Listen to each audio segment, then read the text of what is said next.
Volvo buyers in China got an unwelcome surprise recently when they discovered some irregularities in a standard component. According to Chinese media outlet Sohu, as reported by Car Scoops, several owners posted concerns on social media about the speakers installed in their S60 sedans. One customer reported that his upgraded premium quality speakers from the brand Bowers Wilkins weren't there.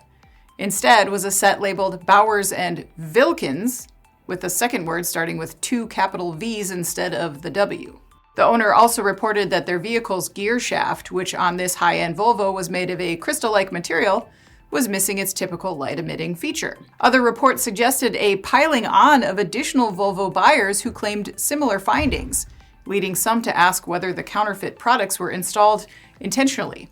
Volvo's China division issued a statement as the backlash spread, saying the company attaches great importance to the irregular behavior in the new car sales process, reported by some customers, and that it deeply apologized for the trouble and inconvenience. Volvo also said it was launching a special investigation in order to root out what happened, stressing that it already utilizes a strict full-link traceability management system for original accessories.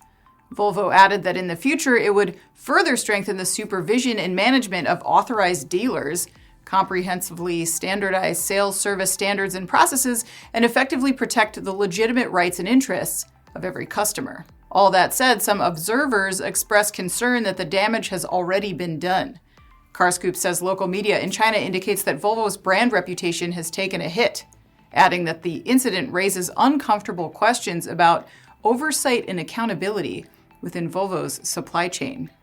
I'm Anna Wells. This is Manufacturing Now.